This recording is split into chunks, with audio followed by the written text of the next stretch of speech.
So what if I told you that hitting the snooze button for like the fifth time this morning isn't actually a sign of laziness? Right. Or that endlessly procrastinating on that business plan you've been talking about for, what, 3 years now? Yeah, exactly. Or suddenly picking a massive fight in an otherwise perfectly healthy relationship.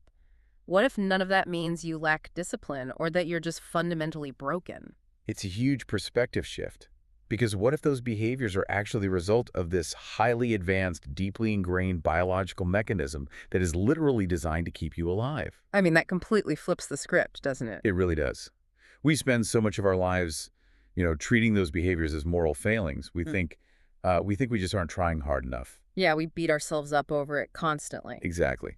But if you actually look at the underlying mechanics of the human brain, you realize your mind isn't trying to ruin your life at all. Yeah. It is trying with this desperate primal intensity to protect you. Wow. Okay, welcome to today's deep dive, everyone. We are unpacking a truly fascinating set of concepts for you today, really centering around the psychology of self-sabotage. And, the actual architecture of personal change. Right. And the mission for our time together is to look straight at a really uncomfortable truth. And that truth is that the biggest obstacle standing between you and your ideal life, the life you daydream about while you're stuck in traffic. The career you actually want. Exactly, or the relationship you know you deserve. That obstacle isn't your micromanaging boss. It's not your family dynamic. It isn't your past either. No. And it certainly isn't a bad run of luck in the universe. The mountain standing in your way is, in fact, you. It's a really bitter pill to swallow at first, I think. Blaming the world is just incredibly seductive. Oh, it's so easy. Right, it requires zero emotional calorie burn to just throw your hands up and say, well, the economy is rigged. Or my industry is too saturated right now. Exactly, or you just don't have the right connections. Outsourcing the blame is the easiest thing in the world. But true empowerment, the kind that actually moves the needle for you and alters the trajectory of your life, that only comes from understanding the hidden forces in your own mind. You have to understand why your subconscious is grabbing the steering wheel and like driving you into a ditch on purpose. Yes, on purpose. That's the key. Okay, let's unpack this. Because the ideas we're exploring today make a really bold claim right out of the gate. The premise here is that most people do not fail because they are incapable. No, they don't fail because they lack intelligence or talent. Right. They fail because they unknowingly, systematically sabotage themselves. Yeah. And they don't just do it once in a blue moon during a major life crisis, Yeah, they do it every single day in really mundane ways. Like overthinking a simple email for 2 solid hours. Or through this intense fear of failure.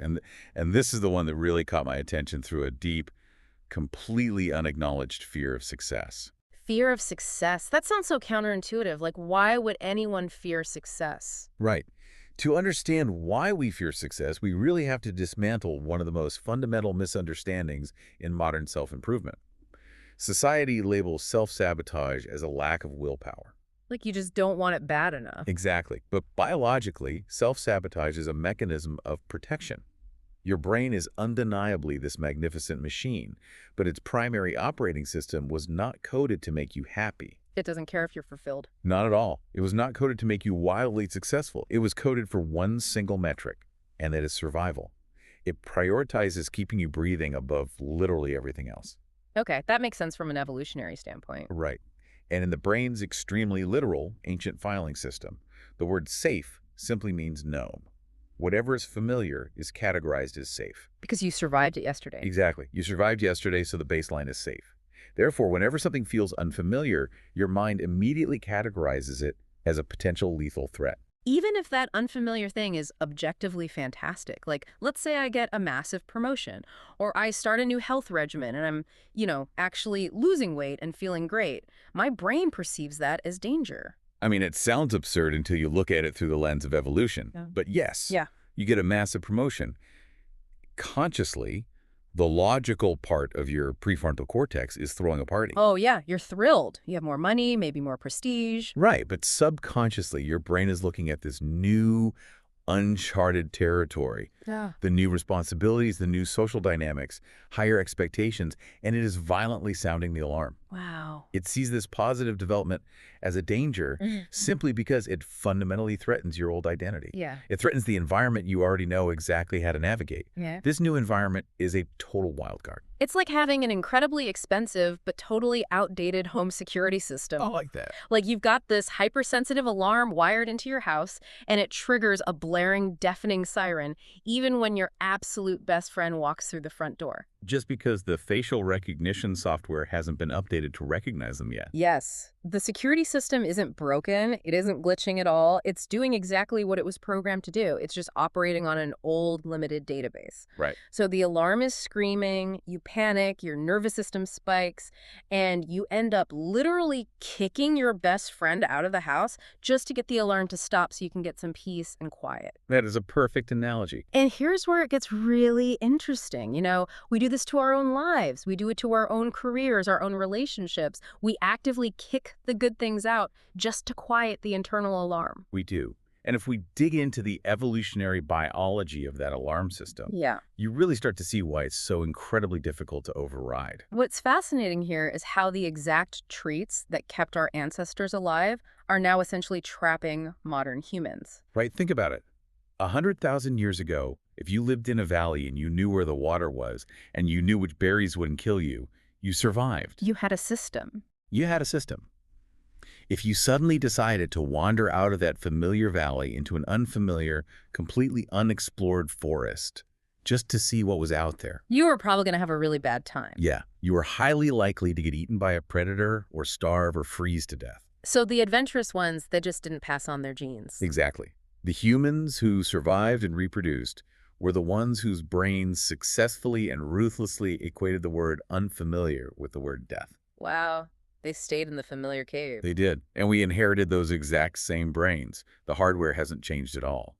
But today, the unfamiliar forest isn't full of literal predators. Right. It's a new career path. Yes. Or it's a vulnerable conversation with a partner. It's setting a healthy boundary with a toxic family member. So the biological mechanism that kept our ancestors alive on the savannah is currently killing modern human potential in the office and in the living room. Exactly. That distinction really reframes the way we talk about the comfort zone. I feel like comfort zone is such a weak phrase for what is actually happening. It is arguably a terribly misleading phrase.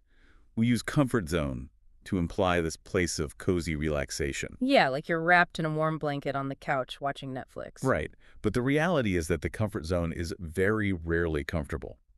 More often than not, it is a place of deep anxiety, stagnation, frustration, and just absolute misery. What? But, and this is the crucial part, it is predictable misery. So we should really be calling it the familiar zone. The familiar zone is much more accurate, yeah. The brain would rather experience familiar pain than unfamiliar joy. Because familiar pain has a literal, proven track record. You know for a mathematical fact that you can survive the familiar pain because you survived it yesterday and the day before that. Exactly. But unfamiliar joy, that's entirely unmapped territory. The brain has zero data on whether or not you can survive joy. That is so wild. So people return to bad habits, to dead-end jobs, to emotionally abusive relationships that make them deeply, profoundly unhappy, simply because the unhappiness is a recognizable landscape. They know the geography of their own misery. Which forces a really important transition in how we think about our own lives, right? Because if your brain is fighting this hard, firing off alarms, flooding your body with cortisol, inducing panic attacks, all to protect your old familiar state at all costs. Right. We have to ask, what exactly is that state? What is the core blueprint the brain is defending so fiercely? And that brings us directly to the concept of identity. Yes. Because the concepts we are exploring today argue that every single decision you make, from the moment your feet hit the floor in the morning, to how you respond to an angry email, to who you ultimately choose to marry, all of it begins with one foundational subconscious question. And that question is, who do you believe you are? Right. We tend to think of beliefs as just these abstract thoughts, ethereal little sentences floating around in our heads. Yeah, like affirmations or something. Right. But they are much more powerful than that. Yeah. Beliefs act as literal, physical filters over your perception of reality. They dictate the actual data your brain allows you to process. Like the reticular activating system, right? Exactly. The reticular activating system in your brain filters out millions of pieces of sensory data every single second so you don't get completely overwhelmed. And it only lets through what it deems important. And what it deems important is whatever aligns with your core identity. Exactly. Let's ground that for a second. If you walk around with the deep-seated belief, I am not a disciplined person, How does that filter work in real time? Okay, so if your core identity is, I am inherently undisciplined, you will instinctively avoid difficult, structured work. But it goes way deeper than just avoidance. How so? Your brain will literally hide opportunities to build discipline from your conscious awareness. Wait, really? It just blindfolds you to them? Basically, yeah, because engaging with a highly disciplined activity would create cognitive dissonance. Okay, let's define cognitive dissonance for a second, because we hear that term thrown around a lot in pop psychology. But what does it actually mean mechanically? Like, how does it physically feel? So cognitive dissonance is the intense psychological stress you experience when you hold two contradictory beliefs, or when your behavior directly contradicts your core belief about yourself. Okay. Your brain hates paradoxes. It wants harmony. So if your identity says, I am bad with money, but you suddenly get a $10,000 bonus and you attempt to invest it responsibly, those two things clash violently. Ah, so the brain essentially says, wait, this doesn't compute. We're bad with money, but we are holding an investment account. One of these things has to go. Yes. And because it is much, much harder to rewrite a deeply entrenched identity, the brain chooses to alter the behavior to restore harmony. Oh, wow. You will suddenly find a perfectly logical reason to pull that money out and blow it on something completely frivolous. You'll convince yourself it's, I don't know, a once-in-a-lifetime investment in experiences or some other rationalization. Right, you justify it. And when you do that, the cognitive dissonance fades. The tension in your chest goes away. You feel relieved even though you just went broke because you were finally acting in alignment with your identity again. The internal narrative makes sense again. That is terrifying. It really means you can be completely blind to entire realities. Take the belief, I'm unlucky. Oh, that's a classic one. Two people can walk into the exact same networking event in the same hotel ballroom. One believes they are a magnet for good connections. The other believes they are socially awkward, perpetually misunderstood, and just fundamentally unlucky. Right. They will walk out of that same room having experienced two entirely different physical realities. Completely different realities. The unlucky person's brain is actively filtering for evidence to prove their belief. They will hyperfixate on the one person who looked over their shoulder while they were talking. Oh yeah, they'll obsess over the one slightly awkward pause in a conversation. Exactly. And they will leave saying, see, I told you. I'm terrible at this. Meanwhile, the lucky person's brain filtered for opportunity. They notice the one really enthusiastic handshake. Or they notice the person wearing a t-shirt from their alma mater and struck up a great conversation. Right? Their internal identities dictated the external reality they were literally allowed to experience. This highlights a phenomenal point about the multi-billion-dollar behavior change industry. I mean, we are completely obsessed with changing our habits on a surface level. We really are. We download complex habit trackers on our phones. We buy $50 leather-bound planners. We set 6 different alarms for the morning. But the argument here is that true change does not begin with changing habits. It has to begin with changing identity. Yes. You are basically trying to install a brand new, highly advanced software program on a fundamentally incompatible operating system. It's going to crash every single time. Every time. But the moment you change the foundational story you tell yourself about who you are, your actions begin to change naturally, almost effortlessly, really, to align with that new story. Okay, so what does this all mean in practice? Because I have to play devil's advocate here for a second on behalf of the listener who might be raising a skeptical eyebrow right now. Sure, go for it. Is the suggestion that we can just, like, think our way into a new reality? Can we just manifest ourselves into a new identity? I see where you're going with this. Like, do I just stand in front of my bathroom mirror at 6 a.m., stare deeply into my own eyes, and chant, I am a highly disciplined millionaire, and suddenly I am? Doesn't that border on toxic positivity? It sounds a bit like ignoring the very real, structural, practical challenges of the real world. This raises a very important question, and it's a crucial nuance that we really have to get right. The concepts we are discussing are absolutely not advocating for delusional, wishful thinking. It's not about ignoring reality or relying on empty, unearned affirmations. Standing in a mirror and lying to yourself actually creates its own form of cognitive dissonance. Your brain knows you're lying. Right. The brain is like, check the bank account, buddy. We are definitely not a millionaire. Precisely. Toxic positivity demands that you ignore the negative aspects of your life and just pretend everything is perfect. Yeah. What we are talking about today demands that you face the negative head on, but you fundamentally change your relationship to it. Okay, so how does that look? It is about rewriting the foundational code of how you interpret adversity. Instead of saying, I am a failure because I lost my job, the identity shift is, I am someone who is currently unemployed, but I am entirely capable of adapting and learning new skills. Ah, I see. It grounds the belief in your capacity for growth, not in some delusion of perfection. It's the difference between saying I am already flawless and saying I am someone who can handle the friction of getting better. Exactly. And this brings us to a really stark observation about success itself. Millions of people chase success every single day, Oh, yeah. They hustle, they grind, they strategize. but very, very few ever prepare for what happens when they actually catch it. We are culturally obsessed with the acquisition of success, but completely ignore the maintenance of it. Okay, what do you mean by the maintenance of it? Success, whether that's achieving massive financial wealth, building a thriving, intimate marriage, or reaching peak physical health, it is incredibly heavy. It carries weight. It's not just a finish line you cross and then relax. Not at all. It demands immense emotional maturity, responsibility, patience, discipline, and really strong character to maintain.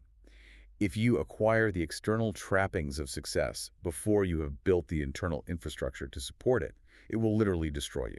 It makes me think of people who win the lottery. We see it all the time in the news, right? Someone wins $50 million, and within 5 years, not only are they completely broke again, but their lives are arguably much worse than before they bought the ticket. It's a classic example. The external reality changed overnight. They suddenly had more money than they could ever spend, but the identity of someone who lives paycheck to paycheck, who views money as a scarce resource to be spent immediately before it vanishes, that identity didn't change at all. Right, they were still the same person inside. So the subconscious took one look at that $50 million, experienced massive cognitive dissonance, panicked, and effectively sabotaged the wealth to return to the familiar baseline of being broke.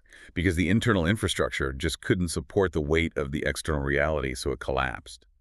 Which is why the most crucial question you can ask yourself today is not, how do I become successful? What is it then? The crucial question you must ask is, who do I need to become in order to sustain? If you want a deeply vulnerable, intimate relationship, you have to become someone capable of handling hard conversations and managing your own emotional triggers first.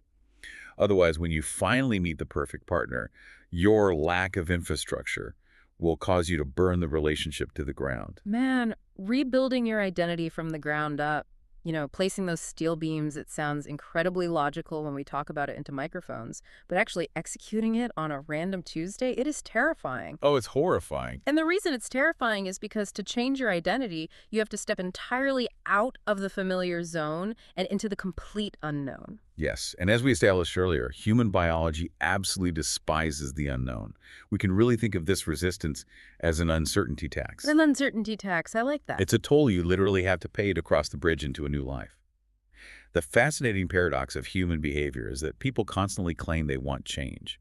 They talk about it endlessly. Oh, constantly. They tell their friends at brunch, they complain to their therapists, they write it in their journals. I want a new career. I want to be healthier. Right. But what they actually want is improvement without uncertainty. They want all the shiny benefits of the new life, but with all the ironclad safety guarantees of the old life. Exactly. It makes me think of wanting a major software update on your smartphone, but absolutely refusing to let the screen go black for those agonizing 5 minutes. Yes. You want the new features. You want the better camera software, the faster processing speed, the new emojis. But the second you press install update and the phone goes completely unresponsive and the screen goes black, you panic. You lose your mind. You start mashing the power button, tapping the screen, freaking out because you've temporarily lost control of the device. You want the upgrade, but you cannot handle the blackout. That is a phenomenal way to visualize it, because real structural growth demands that you let the screen go black. You have to leave behind the old version of yourself before the new version is fully booted up. There's that gap. Yes, there is a liminal space, a gap between who you were and who you are becoming, where you feel completely, utterly lost. You are floating in the void. And that feels terrifying, because certainty feels safe, even when that certainty is actively painful. We would literally rather hold on to a broken phone that we know exactly how to use than stare at a black screen that might turn into something better. Yes. Yes. We do it all the time. And if we connect this to the bigger picture of our lives, refusing to sit through that blackout, refusing to pay that uncertainty tax, it has a massive compounding cost over time. What does that look like in someone's life? It results in what psychologists call repeating emotional loops. This is the part of the underlying psychology that really hit me hard when we were researching this. It suggests that if you take a brutally honest look at your life history, you might notice the exact same problems repeating on a continuous loop, just wearing different masks. Most people experience this, but they refuse to see the pattern. It's too painful to look at. Right. You date 3 different people over 5 years, entirely different personalities on paper, but you end up having the exact same screaming match about trust in every single relationship. Or you get fed up, you switch industries entirely, get a completely different job in a new city, and within 6 months, you're experiencing the exact same profound frustration with your new boss that you felt with your old boss. Or you set different fitness goals every January, but you use the exact same internal excuses to abandon them by February 15th. It's always the same script. Right. And we tend to view these repetitions as proof that we are cursed, or that the world is inherently unfair, or that, all bosses are terrible and all partners are untrustworthy. We externalize it. Always. But the reality is much more sobering. These are not coincidences. They are unresolved emotional patterns repeating themselves until they are finally understood and processed. It's the idea that life isn't punishing you, life is teaching you. Life is a classroom, and if you fail the pop quiz, the teacher doesn't just feel bad for you and let you skip to the next grade. You don't get a pass just because the test was hard. No, you have to retake the test. And the universe will stubbornly, relentlessly repeat the lesson, often dressed up in different clothes with different faces in completely different cities, until the student finally learns the material and passes. And to pass the test, you always, without exception, have to do something different. You have to change your response, which brings us right back to stepping into uncertainty. Right, letting the screen go black. Exactly. If your historical pattern is to always run away and shut down when a relationship gets hard, the test is staying in the room and communicating. And if your historical pattern is to always stay silent and just endure it when a boss disrespects your boundaries, the test is finally speaking up or leaving. Growth demands uncertainty, and uncertainty demands courage. There's no biological workaround here. Yeah. There's no shortcut, no life hack for this.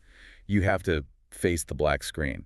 But because these repeated lessons are so painful, and because stepping into the unknown feels so biologically dangerous to our nervous systems, we naturally look for escape hatches. No, we're desperate for them. We don't want to take the test. We want to numb the discomfort of failing it over and over. And that brings us to the modern epidemic of avoidance. I mean, we are living in a culture that has practically weaponized distraction. We have perfected the art of hiding from ourselves. We are absolute masters of it.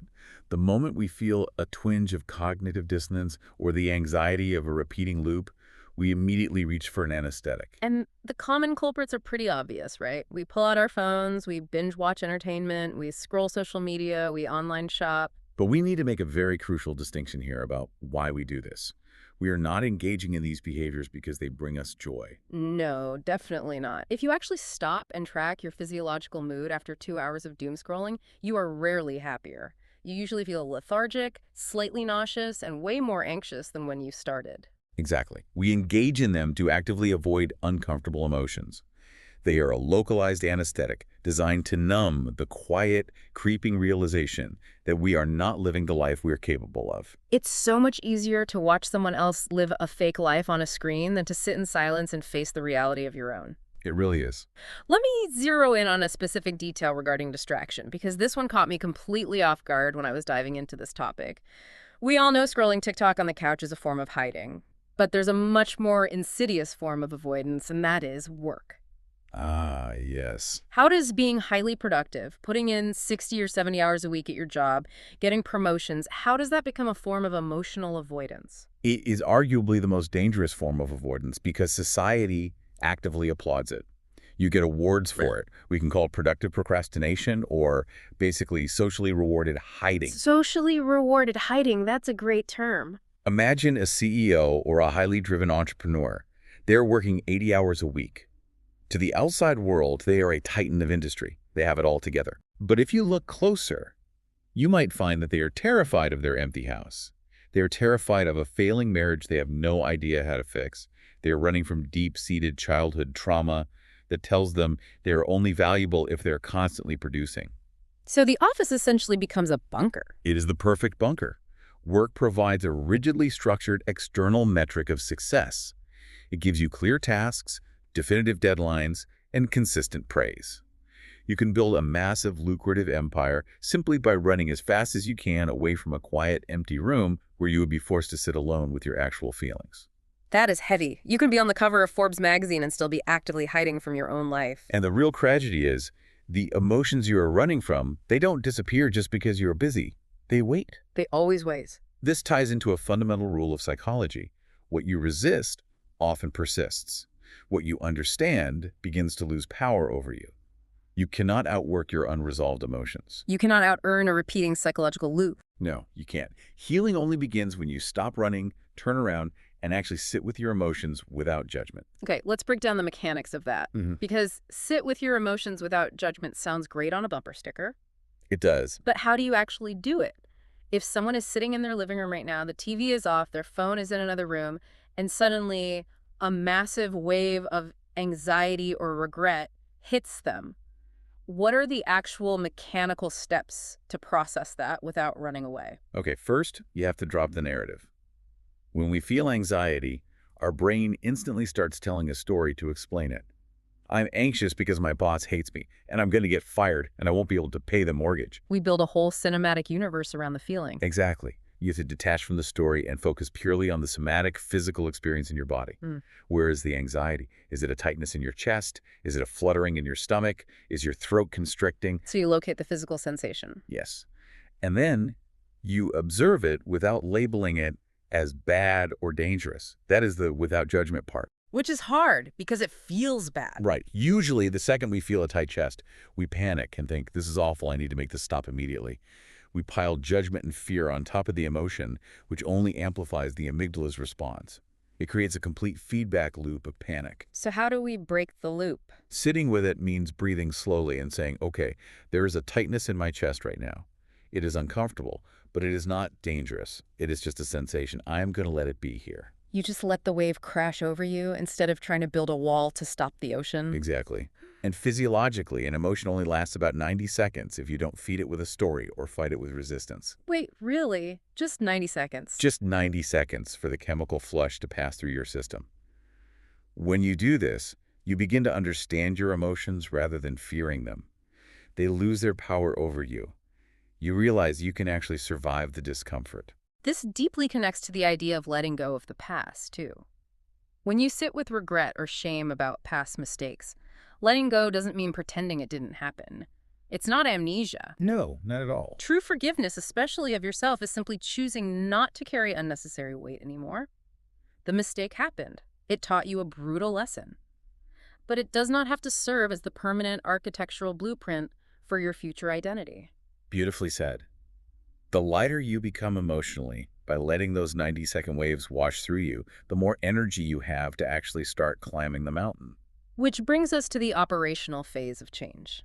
Let's assume you've done the hard work. You've sat in the quiet room, you've identified your repeating loops, you understand your familiar zone. Right. You've got the self-awareness. Now what? Because staring up at the sheer size of the mountain in front of you, the entirely new identity you need to build that can be intensely paralyzing, how do you start taking forward action without getting immediately overwhelmed and retreating back into the bunker of the familiar zone? You have to systematically, ruthlessly dismantle the myth of the perfect moment. The perfect moment. If you look at human behavior, most people live in a perpetual, agonizing state of waiting. They are waiting on the platform for a train that is literally never going to arrive. They are waiting until they feel ready to change. Oh, I hear this all the time. I'll start the diet when things settle down at work. I'll launch the business when the kids are back in school. I'll have that hard conversation with my partner after the holidays are over. I'll start on January 1st. Always pushing it to some magical date in the future where everything just perfectly aligned. But the stark, unforgiving reality of human psychology is that readiness rarely, if ever, comes first. Action does. We have the entire sequence backward in our culture.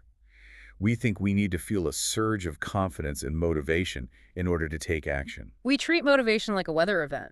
Like we think motivation is this mystical lightning strike that hits you and then you go to the gym. Right. But the truth is, confidence and motivation are the byproducts of action. It's like trying to steer a parked car. Parked car. Yeah, imagine you're sitting in the driver's seat of your car in your driveway. The engine is off, the parking brake is on, you grip the steering wheel and you crank it as hard as you can to the left. You visualize the car turning left, you create a vision board about turning left. You manifest turning left. Exactly. But the actual direction of the car will not change a single millimeter until you turn the key, press the gas pedal, and create forward momentum. You have to be moving, even if you're just rolling clumsily forward at 2 miles an hour, in order to have the ability to steer your life. Momentum is a strict prerequisite for direction. That analogy perfectly captures the mechanics of momentum. Mhm. Action generates friction. Friction generates heat, and heat generates the dopamine necessary to keep going. You don't get the dopamine before you start. No, you get it when you complete the first tiny step. Confidence follows action. And if we look at what prevents people from pressing the gas pedal, the greatest enemy of momentum isn't laziness. It is perfectionism. Perfectionism is such a fascinating trap because if you tell someone, I'm a perfectionist, it sounds like a humble brag. Oh, totally. It sounds ambitious and noble. It sounds like you just have impossibly high standards for excellence. It is incredibly attractive, especially for high achievers. But deep down, fundamentally, perfectionism is not about high standards. Perfectionism is just fear wearing a really good disguise. Hmm. It is a highly sophisticated subconscious shield used to protect oneself from criticism, vulnerability, and judgment. How does that play out mechanically in someone's life? Think about it. If your project, your art, your novel, or your business launch must be absolutely flawlessly perfect before you release it to the world, you practically guarantee that you will never actually finish it. Because perfection is completely unattainable. Right. And if you never finish it, you never have to put it in the arena. If it stays hidden on your hard drive forever, it can never be judged, criticized, or rejected. So it's safe. Yes.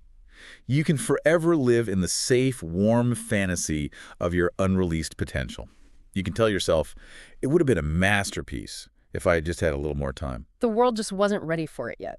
It's the ultimate defense mechanism against the pain of failure. Exactly. Progress beats perfection every single time. Finished beats perfect. Yeah. Done creates momentum, while perfection creates indefinite, agonizing delay. So the absolute smallest, messiest, most embarrassing step taken today is infinitely more powerful than the flawless, masterful plan scheduled for tomorrow. Without a doubt. Okay, so let's walk this out practically. You ditch the perfectionism, you take messy action, you put the car in drive, and you get it rolling down the street. The next logical hurdle is maintenance. All right, keeping it going. How do you keep the car rolling? Yeah. Because anyone can take one messy step on a burst of 3 a.m. adrenaline. We've all done that. But how do you maintain that momentum over weeks, months, and years? Because as we discussed, motivation is notoriously unreliable. It's fleeting. You wake up on a Tuesday in February, it's 38 degrees and pouring rain, your alarm goes off in the dark, and you absolutely do not want to take that messy step. The motivation is completely gone. What keeps you moving? You maintain the momentum by shifting your reliance entirely away from motivation and focusing entirely on building self-trust. Self-trust, okay. You have to create an unbreakable, ironclad contract with yourself through small, microscopic daily choices. To understand how to build self-trust, we first have to recognize the devastating damage we do to ourselves with broken promises. We break promises to ourselves constantly in ways we would never tolerate from a friend. I mean, think about it. I'll start the diet Monday. I'll wake up at 6 a.m. tomorrow and run. I'll finally organize my office this weekend, and then we just don't. Right. And every single time you make a promise to yourself and break it, you are severely weakening your core self-confidence. You're actively training your subconscious brain to view your own words as meaningless noise. Tomorrow becomes next month becomes next year. Exactly. Confidence is not built by standing in a mirror and shouting positive affirmations. Confidence is built by undeniable, stacked consistency. I want to push back on this, just to be realistic for a second. Let's say you've had a brutal week at work. You are sleep deprived, you're stressed, and you decide to skip your planned 30-minute evening walk. Oh. Or you decide to push a really mundane, boring administrative task to next Monday.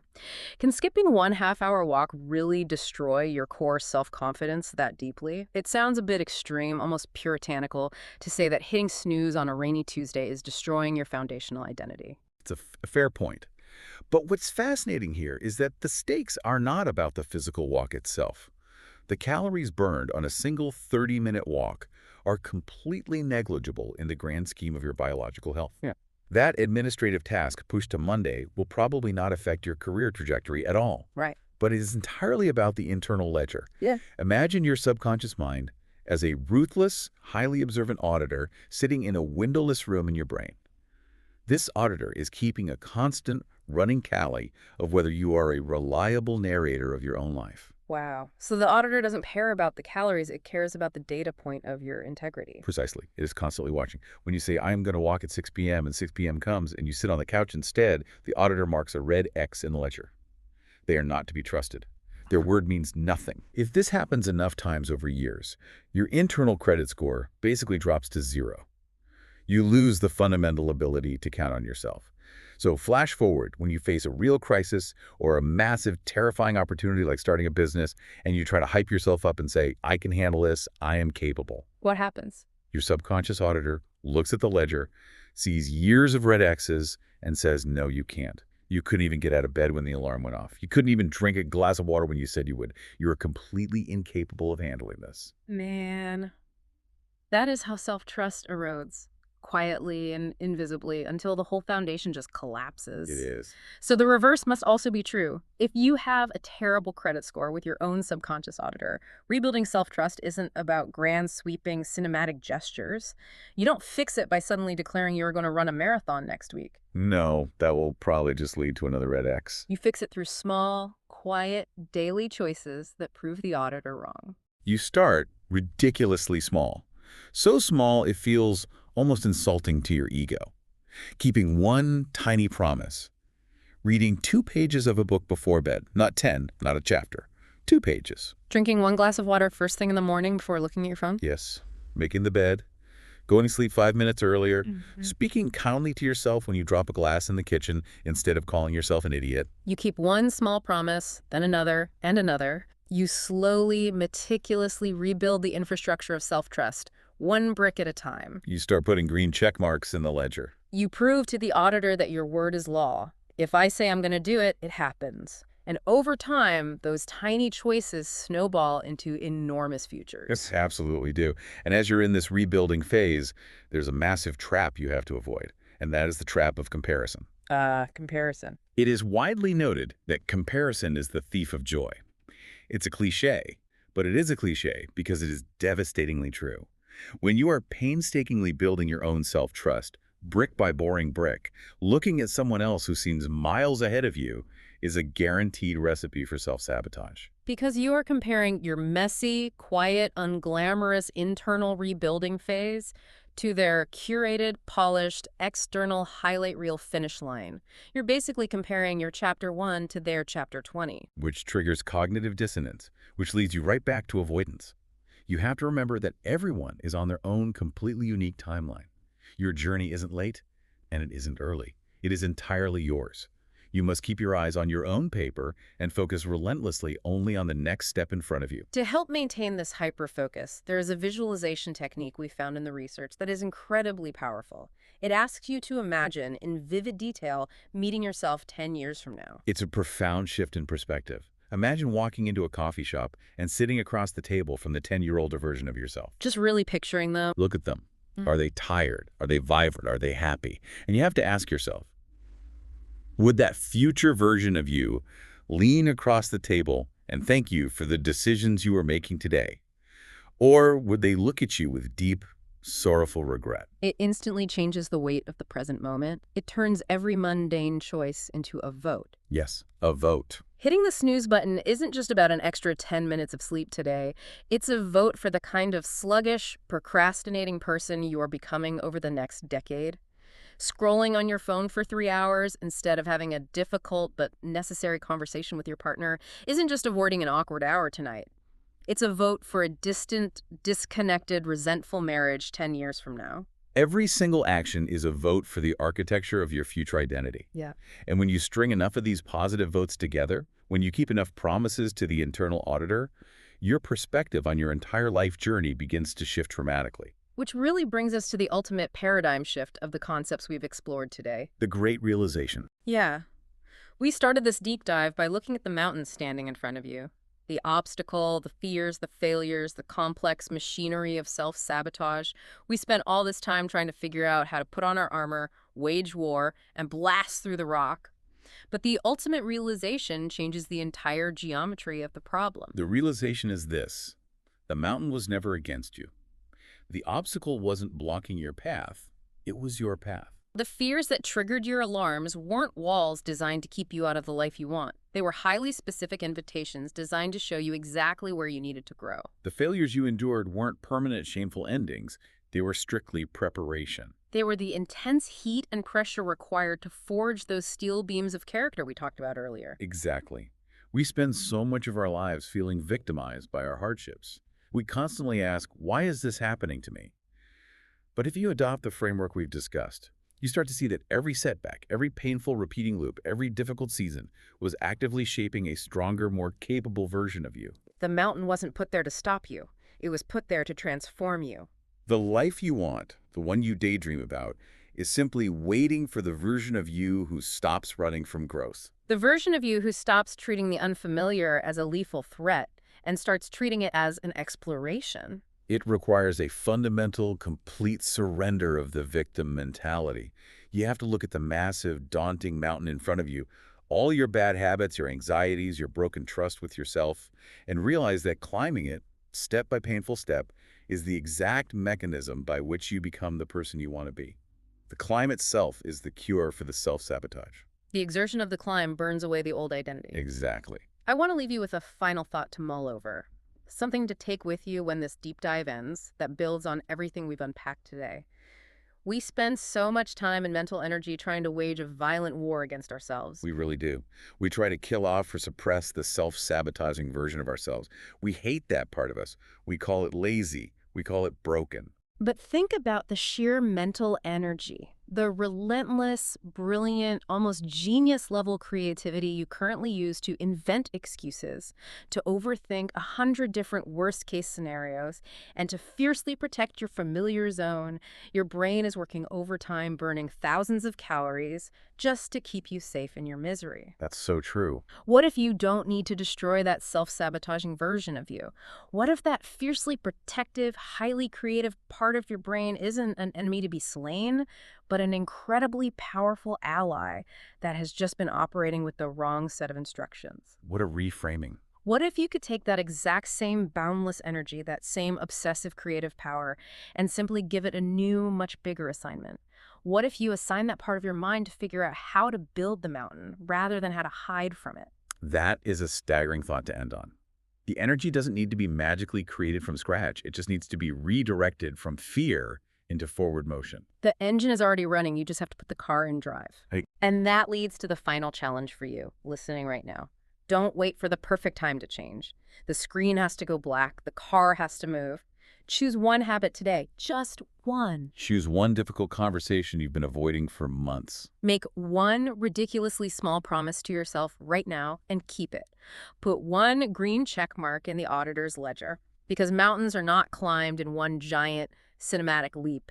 They are conquered one messy, clumsy, imperfect step at a time. The ultimate battle you are fighting isn't against the world. And it isn't against bad luck. It's against the version of you that believes you cannot change. Keep the promise, take the step, see what happens.